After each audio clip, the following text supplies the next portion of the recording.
Hey there, welcome to this episode. Let's talk about banks on the MPC. If you come from something like the SP404 Mark II, you'll be familiar with what banks are, but for new users, let's explain that. You have 16 pads within a drum track that you can load samples to, so 16 individual samples can be loaded to your 16 pads. But then you get into banks, which really expands things, because this is just for one drum track, and you can have multiple drum tracks, but for one drum track, we can load in 16 samples, and then we can use our banks to add more samples all within the same drum track.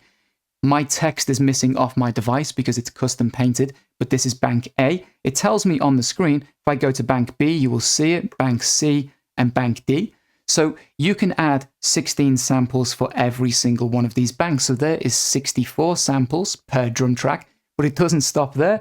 If you do Shift and you press these again, I can access bank E, F, G, all the way through to H. So for every drum track, potentially I could load 128 samples, and that's just for one drum track. So the banks are very important. They're really, really useful for expanding the horizons of your MPC. Now, another usage for the banks, just while we're here, is that you can actually move between octaves when you're playing around with key groups and plugins. I'm going to use a plugin as a demonstration. If we just go back to bank A for a second and we move over to our next track, I have a plugin track and I'm using one of the built-in instruments. In this case, it's Odyssey, and I've just got a bass preset. You will hear we have our octaves.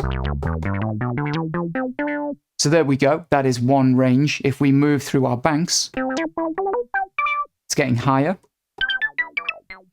and it gets higher still. There may be a limit depending on the actual plugin, but if you're using something like a custom user sample inside of a key group, it works in exactly the same way, and you can still keep going if you do Shift and you access your other banks.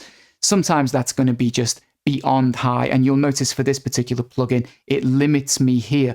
But if it was a key group with a custom user sample, technically I could move up and down the octaves all the way through all 8 banks. As I said, sometimes it's not very usable, but you do have access to do that. See you in the next episode.